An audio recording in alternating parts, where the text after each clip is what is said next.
Oke guys, welcome back to Crypto Indonesia bersama gue Toshi, di mana kita akan membahas segala sesuatu yang berhubungan dengan cryptocurrencies dan blockchain.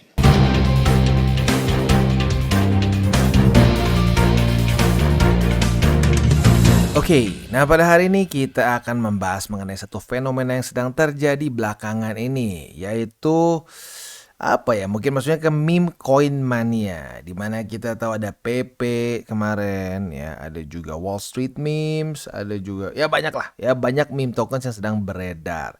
Nah, yang paling baru dan yang paling kontroversial adalah sekarang si Bolt ini, ya. Bolt ini adalah suatu meme token yang kayaknya semacam mendukung si CEO-nya dari Coinbase, ya, which is kind of weird juga. Tapi ya intinya ujung-ujungnya suatu meme token yang nggak ada utility, ya. Nah kemarin banyak yang wah ini gila ngepamnya tinggi banget, ya, banyak yang udah profit. Tiba-tiba yang terjadi adalah rug pull, ya. Ini masuknya ke rug pull kenapa? Karena liquidity ditarik oleh tim dev. Nah yang bikin ini extra spicy lagi adalah ternyata ini berhubungan dengan SBF, atau lebih tepatnya gini, ya. Tim dev dari si Bolt ini walletnya berinteraksi dengan wallet Alameda Research, which is ya kita tahu itu adalah perpanjangan tangan dari FTX atau juga ya bisa dibilang SBF, ya, Sam Bankman-Fried.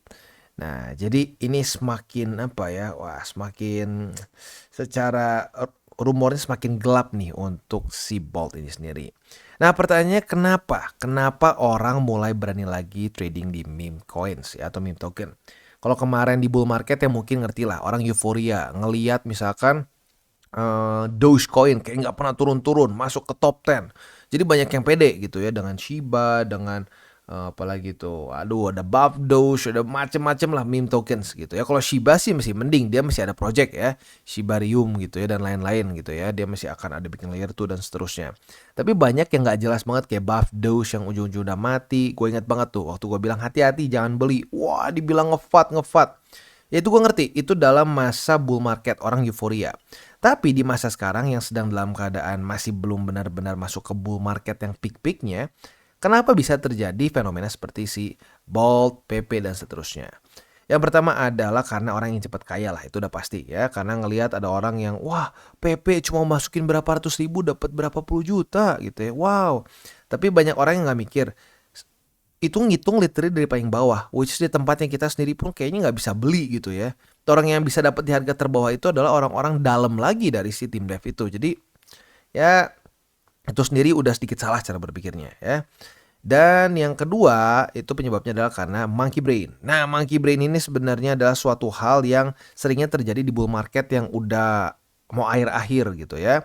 Wah semua beli waktu di resisten, nggak peduli gitu ya. Oh pokoknya naik tuh bang ya. Nah lu beli di resisten ujung-ujungnya jebol gitu loh. Nah ini yang sering kali kejadian, monkey brain. Yang penting orang lain beli, gue ikutan beli gitu.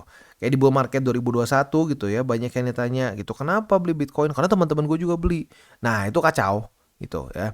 Itu sering terjadi di market. Kalau di kesehari-hariannya tuh kayak orang misalkan, wah satu orang beli misalkan tas A gitu ya, wah semua ngeliat tas A bagus ya, jadi semua beli. Ya itu nggak masalah, cuma tas gitu. Tapi kalau investasi, ya sering terjadi seperti ini. Yang kedua, penyebab secara data teknisnya adalah karena ini ya. Karena kita adalah masa kedua paling rendah volatility sepanjang masa Bitcoin ya. Kalau kita di sini dari 2011 ya, ini data yang kita ya 2010 lah sebenarnya, 2010 pertengahan sampai 2011 ini data-data awal Bitcoin. Sampai sekarang ini kedua terendah sepanjang masa secara volatility. Nah, kalau volatilitas rendah, apa yang terjadi? Orang bosan. Bitcoin 30.000, 29, 31, 31, 30, 29. Orang bosan ya. Orang pengen yang pom-pom atau dam-dam sekalian kayak gitu. Ya itu sebenarnya kacau juga sih kalau berpikir kayak gitu ya. Justru masa-masa volatility seperti ini sebenarnya adalah masa-masa yang bagus untuk akumulasi ya. Ya buktinya mana bang? Ya kita di sini. Setiap kali low volatility seperti ini ya, top 6 low volatility, apa yang terjadi selanjutnya? Rally.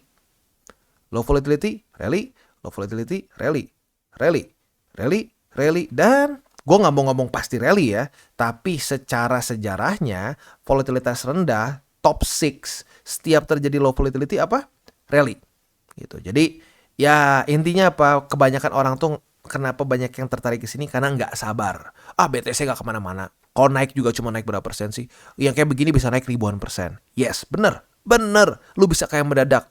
Tapi secara secara faktanya gitu ya, secara jumlahnya lebih banyak yang jadi miskin dibandingin kaya gitu ya. Ya lu mungkin hoki ya, maybe mungkin kalau lu super hoki monggo silakan bermain meme tokens di masa-masa ini ya. Tapi kalau lu nggak terlalu hoki, stick with stick with the crypto yang punya fundamentals ya.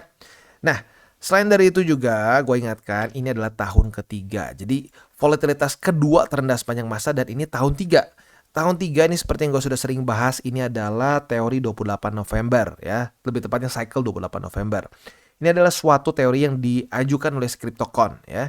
Nah, dia ini ngomongin apa sih? Ini ngomongin soal pembagian cycle Bitcoin. Biasa kan Januari sampai Desember, orang ngomongnya setahun. Nah, si Cryptocon ini bilang lebih rapi tanggal 28 ke tanggal 28 ya. Jadi kalau kita di sini 28 November 2012, 28 November 2023. Itu setahun gitu. Nah, ini dibagi menjadi 4 per satu cycle-nya. Ada red year, ada orange year, ada green year, ada blue year.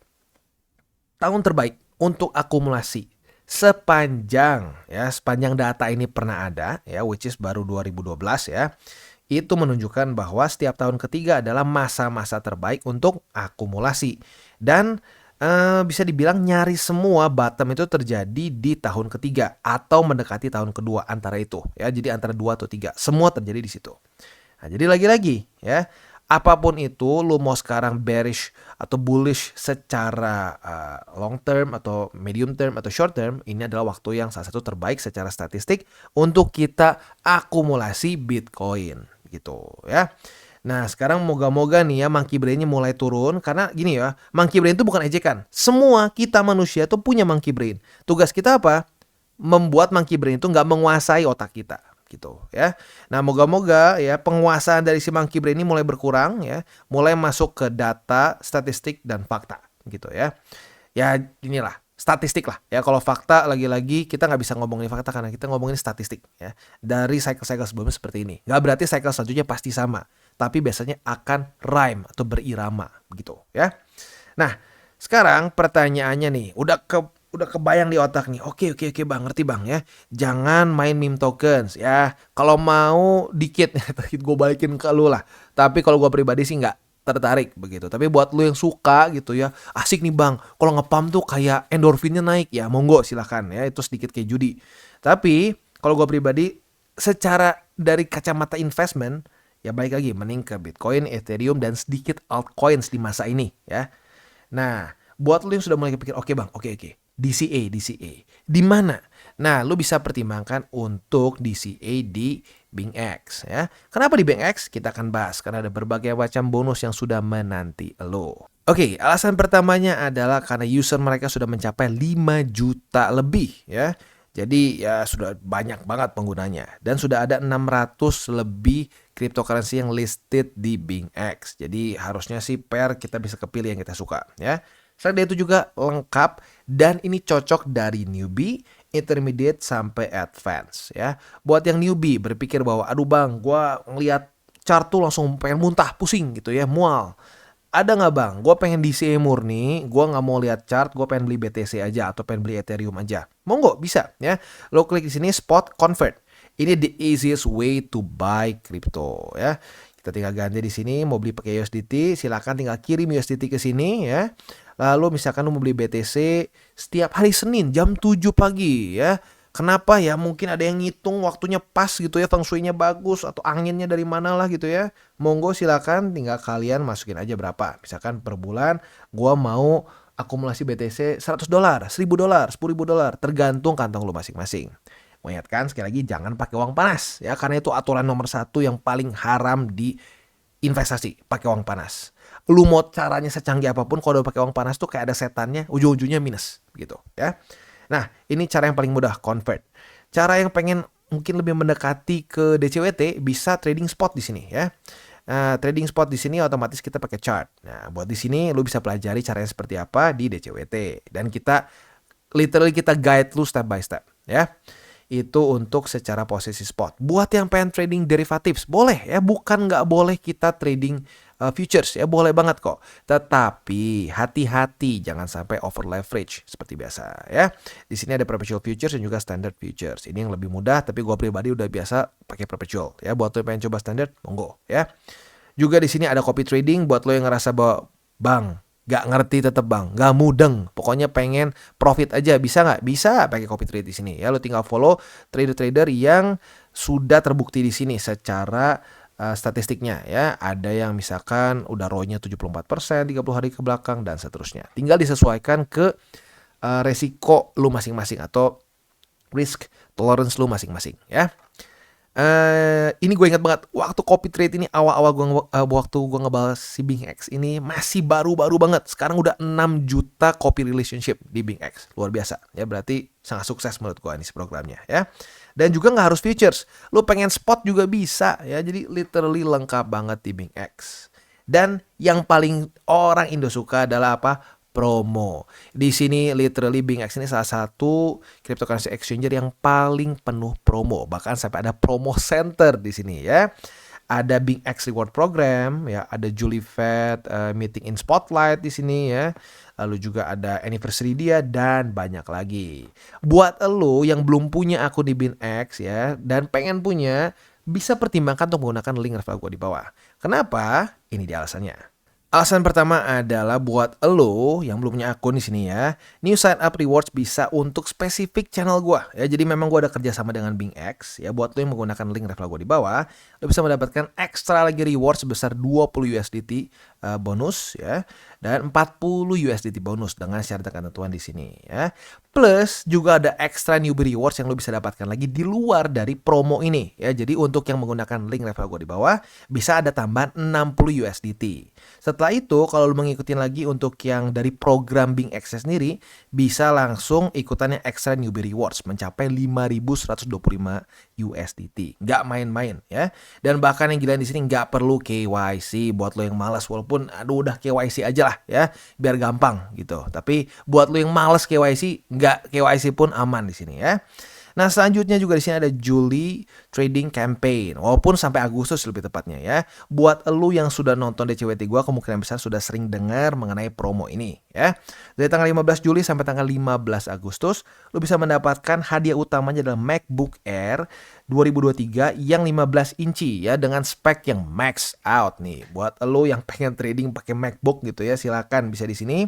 Dengan trading volume 20 juta USD, untuk iPhone 14 Pro Max-nya bisa mendapatkan yang 512 GB version, juga ada Switch OLED dan macam-macam lagi. Ada juga trial fund yang lo bisa dapatkan di sini ya. Jadi ini dia salah satu alasannya kenapa kita harus pertimbangkan untuk menggunakan BingX. Dan sekali lagi untuk yang dua event ini ya, spesifik untuk channel gua. Jadi buat lo yang nggak pakai link gua yang nggak bisa dapat ini ya. Jadi sekali lagi buat lo yang pengen ekstra bonus ya, di luar dari yang 5.000 ini ya, lo bisa pertimbangkan untuk menggunakan link referral gua di bawah ya. Oke, jadi kurang lebih seperti itu dari gua ya. Sekali lagi penekanannya adalah akumulasi. Lu mau pakai exchanger apa juga boleh, silakan. Tetapi BingX ini cocok banget lah buat orang-orang Indo yang suka promo ya. Dan lengkap banget sih. Lu mau trading spot, futures, copy trading, grid trading, ada semua di sini ya. Jadi sekali lagi ya, ini tahun ketiga, jarang-jarang ya, per 4 tahun sekali kita dapat gitu ya, tahun ketiga ini. Jadi semoga bisa dimanfaatkan. Buat lo yang sudah akumulasi dari di sini ya, pasti sudah senyum-senyum sendiri. Buat lo yang masih belum akumulasi, tenang, masih ada waktu. Bahkan tahun keempat atau blue year juga masih arguably masih oke ya. Apalagi di cycle kemarin, cycle kedua blue year juga bagus ya. Nah jadi kita masih ada waktu sebenarnya cukup panjang untuk akumulasi. Tinggal pertanyaannya apakah lo siap atau tidak. Karena di masa-masa ini biasanya adalah masa-masa di mana Bitcoin, kripto itu akan biasa dihina-hina, dijelek-jelekin, nol ya. Kata Nabi finansial kan akan nol fundamental katanya ya. Ya silakan gitu. Makanya lu harus research sendiri gitu. Dan gue pribadi udah pernah bikin beberapa kali video kenapa Bitcoin berharga dan lain-lain ya. Jadi kurang lebih seperti itu, dan seperti biasa 3 aturan emas ya, 3 golden rule dari TCI. Yang pertama, jangan pakai uang panas. Karena mau sepintar apapun juga kalau lu pakai uang panas tuh nggak tahu kenapa kayak ada setannya. Ujung-ujungnya loss lagi ya. Nah, yang kedua, jangan over leverage. Boleh trading futures tetapi jangan sampai trading futures lu jadi kayak judi dan ujung-ujungnya malah merusak porto jangka panjang lo ya. Dan yang ketiga, nah berhubungan sama yang ini ya, jangka panjang. Berpikirlah jangka panjang. Pikirnya cycle ini berapa persen ya profitnya. Jangan berpikir sehari gue profit berapa ya. Kalau udah kayak gitu ya, sehari gue profit berapa, itu biasanya malah jebol gitu. Jadi semakin kita berpikirnya panjang, justru semakin kita bagus hasilnya. Semakin kita berpikirnya pendek, malah kena cut loss lagi ya. Jadi time in the market bukan timing the market ya. Jadi kurang lebih seperti itu untuk video gua pada hari ini. Semoga monkey brain lu semakin berkurang. Karena lagi-lagi itu bukan gua ngejek ya. Karena di gua pun ada monkey brain. Di semua kepala manusia ada monkey brain. Itu memang udah didesain seperti itu ya. Tetapi bisa nggak kita kontrol sehingga kita malah bisa profit instead of loss. Dan buat kalian yang belum nonton DCWT atau Daily Charting with Toshi, bisa klik di sini, di mana kita akan daily chart your favorite cryptocurrencies. Dan buat lo yang belum mengerti juga mungkin mengenai chart, candles, dan hal-hal lain, bisa juga klik di sini, ada tutorials with Toshi. Dan buat lo yang pengen mendukung TCI, salah satunya bisa menggunakan link reflektor di bawah. Dan jangan lupa juga untuk join Telegram group, di mana kita bisa ngobrol-ngobrol santai mengenai dunia cryptocurrency secara dua arah. So jangan lupa untuk like, subscribe, click the bell icon, and see you on the next video.